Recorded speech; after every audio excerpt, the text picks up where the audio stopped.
Peter Eubanks, but sadly he was injured in training a couple of days ago. So the late replacement, Arthur Clarke from the Bahamas. We join the fight at the start. Commentator Jim Rosenthal. Second bell. So our first look at the new 10-stone champion of Great Britain. Terry Marsh in the blue trunks, his first fight since that thrilling contest against Quinton McKenzie, up against Arthur Clarke, the light welterweight champion of the Bahamas and a substitute for the injured Peter Eubanks.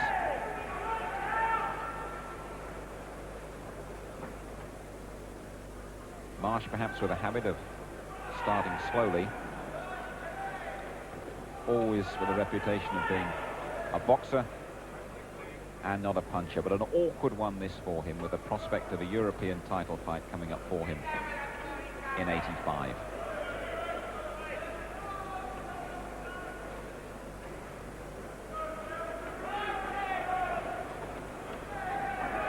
Early signs of that uppercut that Marsh uses so well. And he certainly has built up quite a following since he won that title. Minute gone in the opening round. Jim Watt, your impressions so far? Well, it's a bit early to form an opinion, but Clarke certainly looks sharp enough. He's throwing some nice punches. He looks as though he's here to fight. But as I say, a little bit early just to make my mind up. But, I'm looking forward to see Terry Marsh in action again. And already the crowd charging and getting behind Marsh, who's scoring pretty well in this opening round. But certainly Clarke comes here with a reputation of a durable fighter, and he told me earlier today he'd never been knocked down, but he stopped a good left hand there. And this is certainly an excellent start by Terry Marsh. Marsh saying since he won the champion he's adopted a far more professional approach. He wants to get in and get out of the ring as quickly as possible, and there's doubling up well with that left hand once again.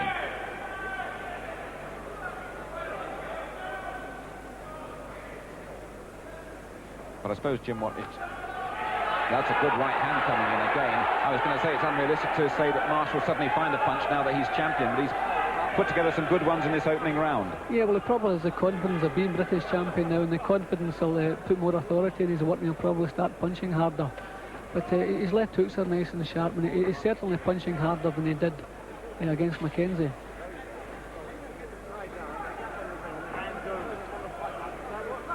And at the moment, Clarke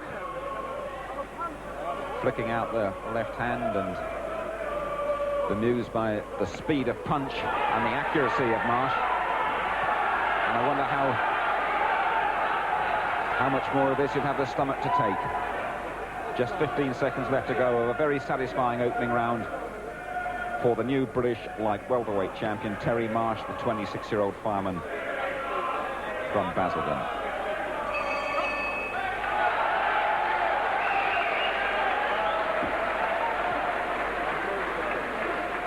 So an excellent opening round for Marsh.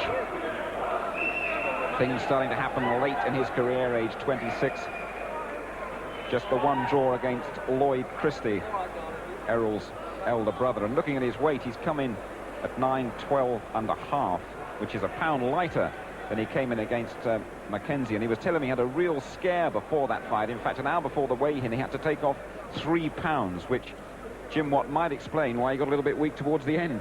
Yeah, that would account for it, because he lost a lot of liquid in that fight. It was a warm arena and it was a hard fight, so I'm not surprised he was exhausted at the end of it. But it's nice to see a champion coming in inside championship weight for a non-title fight.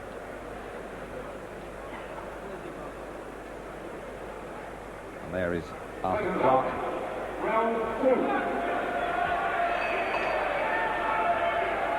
So round 2. And a very satisfying first one indeed for Terry Marsh. And he really had Arthur Clarke, the late substitute, going at times. Looking at Clarke at the weigh-in, he a bit marked around the face, and he was telling me that cuts have given him trouble in his career.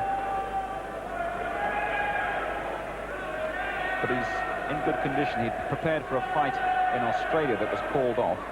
Just had a week of not training when he got called in here as the substitute for Peter Eubanks. Terry Marsh, though, was geared up to fight Eubanks, geared up to fight a a fighter of Eubank's style, but he certainly seems to have fathomed out Clarke very quickly. Two good shots there coming in. And right above us, Clarke is in trouble. Nathan and referee, Sidney Nathan has stepped in already. He has seen enough, and a very emphatic victory indeed for Terry Marsh. Murmurs behind me that the referee might have come in too quickly. But Jim Watt, it was a very one-sided fight indeed, wasn't it? Yeah, Clarke couldn't get into the fight. Although he wasn't taking clean punches on the ropes, he wasn't throwing anything at all back, and it was pretty obvious that the referee had to act. If Clarke had thrown a couple of punches back, the referee could have let it go on a little longer, but he hadn't thrown anything, so the referee has to stop the fight. So, well done, Terry Marsh. And now, in 1985, he can surely look towards a European title shot, with the likelihood that that championship will become vacant, because Patrizio Livia is about to retire, we all think. Terry Marsh, a good winner here, and now for Europe in 85. Yes, indeed, a very business-like performance from Terry Marsh. We've also seen a very polished victory from the European super featherweight champion.